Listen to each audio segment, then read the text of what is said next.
Today, we're diving into a big question. What has success cost you?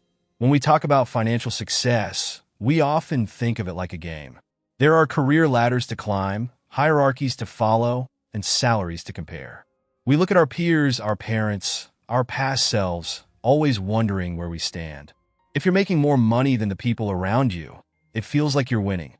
But how do you know when you've truly made it? The truth is, it's easy to keep moving the goalposts, to keep striving without ever pausing to ask, what have I lost along the way? Let's kick things off with a little story. You might have heard it before, or maybe it's brand new to you. Either way, it'll give you a shiver and make you think about what you really want from life. At the edge of a small coastal village in Mexico, a wealthy businessman stood watching the boats come in.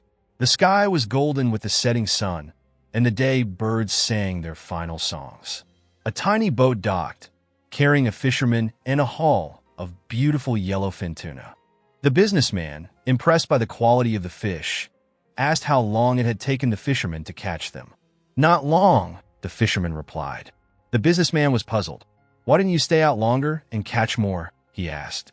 The fisherman smiled. "I have enough to feed my family. Why would I need more?" Curious, the businessman pressed on. "But what do you do with the rest of your time?"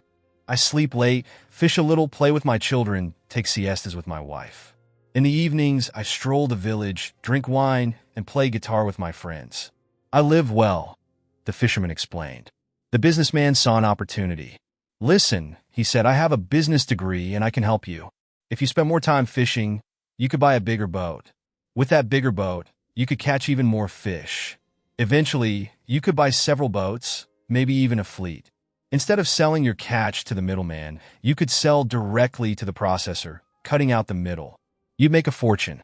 You could even move to Mexico City, then New York, where you'd run your expanding enterprise. In 20 years, you could retire with millions." The fisherman raised an eyebrow. "And what would I do after I retire?" The businessman smiled. "Then, you could move to a small coastal village, sleep late, play with your children, take siestas with your wife, stroll the village, drink wine, and play guitar with your friends." The fisherman, already living his dream, simply nodded. See, on our journey to financial success, we often lose track of time, sometimes without realizing it until it's too late. Especially if you grew up in financial hardship, seeing that growing bank balance feels like security. It feels like joy, and there's nothing wrong with that. It's a comfort many of us seek.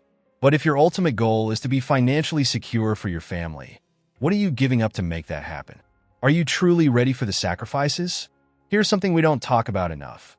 What do we lose in the pursuit of success? It's important to know what you're sacrificing. You simply can't succeed at everything, all the time. The pressure to balance work and life is immense, but the truth is balance doesn't really exist. Something always gets more of your time and energy. If you're raising children while also building a career, one will inevitably take precedence. And let's face it, many of our ideas about success aren't even our own. They come from society, from media, from our parents. The problem? When you chase someone else's idea of success, you lose yourself. Sometimes the losses sneak up on you. In the early days, when you're hungry for success, you work hard, treat people well, and stay humble. But as success comes, you change. Maybe you grow complacent, critical of those who haven't made it yet. Or maybe you hit success overnight, bam, your hard work pays off, and suddenly, your ego inflates as fast as your fortune. But no matter how it happens, success will change you. The ones who make it through with their happiness intact are the ones who take stock. They're honest with themselves about what they've lost along the way and make an effort to reconnect with who they were before success came knocking. At the start, we're all drawn to the luxuries, big houses, fast cars, glamorous holidays. They're exciting, no doubt. But as we grow, we start to see the real truth. Sustainable growth, true success, is about time. It's about remembering who you are and where you come from. So, here's today's message. Whatever path you're on, be honest about what it's costing you. What are you giving up for the sake of success? Is it worth it? If you want to live a fulfilling life surrounded by the people you love, take stock of your losses as well as your gains. Make peace with the sacrifices, or they'll turn into regrets, bitterness, and unhappiness. We're all on a journey toward true well-being. It's tough, sure, but it's worth it. And with the right mindset, you'll get there. Don't you think? Until next time, keep striving for what matters, and as always, keep on rising.